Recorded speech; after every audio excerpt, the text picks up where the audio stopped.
बिस्मिल्लाहिर्रहमानिर्रहीम, अस्सलाम वालेकुम, आदाब। बहुत बहुत शुक्रिया आप सबका। मैं आसिफ रशीद आपके साथ। दोस्तों, जम्मू कश्मीर के अंदर असेंबली इलेक्शंस खत्म होने वाले हैं। कल लास्ट फेज है और लास्ट फेज से पहले जो कार्रवाइयां हुई है इलेक्शन अथॉरिटी की जानिब से उन लोगों के खिलाफ जो सरकारी मुलाजमीन हैं उनकी तादाद 23 है और इस तरीके से मजीद 23 सरकारी मुलाजमीन सस्पेंड कर दिए गए हैं, मुअत्तली के अहकामात सादिर किए गए हैं और कई लोगों के खिलाफ इंक्वायरीज चल रही हैं। उस पर भी मैं डिटेल वाइज आऊँगा।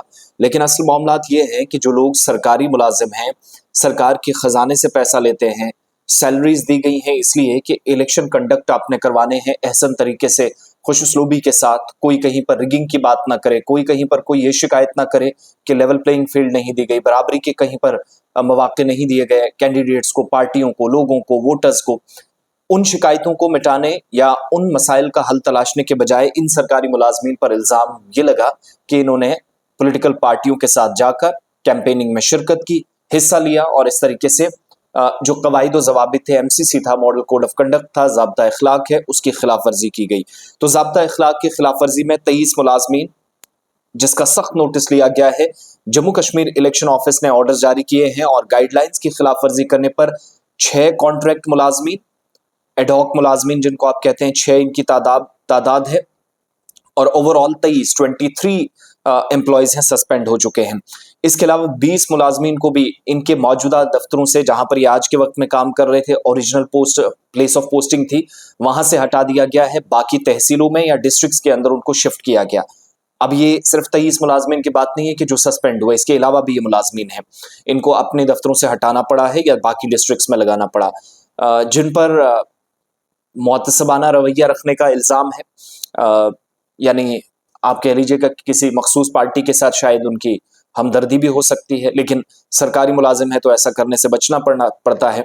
और इंतखाबी दफ्तर के मुताबिक 2024 के दौरान मुख्तलिफ जो नाफिज करने वाले इदारे हैं, कानून नाफिज करने वाले इदारे हैं, कुल मिलाकर 130 करोड़ रुपए जब्त किए गए, 23 सरकारी मुलाजमीन मुअत्तल हुए और पुलिस ने सबसे ज्यादा 107.50 करोड़ रुपए जब्त किए, जिसके बाद सीजीएसटी ने 9.88 करोड़ रुपए, एसजीएसटी या सीटी ने 8.3 करोड़ रुपए, एनसीबी नेशनल क्राइम ब्यूरो ने 2.6 करोड़ रुपए, इनकम टैक्स डिपार्टमेंट ने 87 लाख रुपए, स्टेट एक्साइज डिपार्टमेंट ने बिलतरतीब 50 लाख रुपए जब्त किए हैं। यह अलग अलग मकामात पर कार्रवाइयां हुई हैं और अब तक रिपोर्ट होने वाली कुल 1263 शिकायतें थी, खिलाफ वर्जियां हुई, जिनमें से 600 पर इंक्वायरी चल रही है।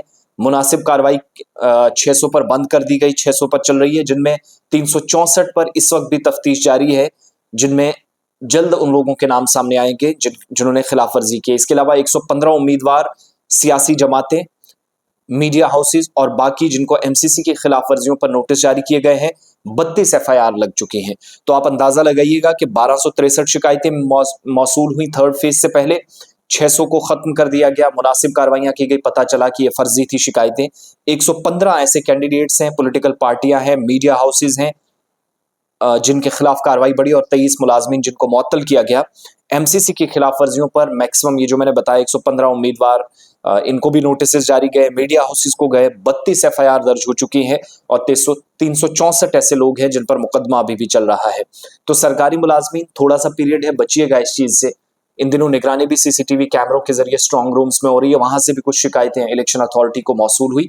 तो 6 एडॉक या कॉन्ट्रैक्ट मुलाजमीन को मिलाकर कुल मिलाकर 23 सरकारी मुलाजमीन मुअत्तल हो चुके हैं। और कब? जब कल फेस होने जा रहा है फोर्थ, जहां पर 17 फॉर्मर मिनिस्टर्स मैदान में हैं, 40 सीटों पर चुनाव होगा। उस पर कल हम जरूर आपको अपडेट देंगे, लेकिन आज की सूरत हाल यह है कि ऑल इज नॉट वेल।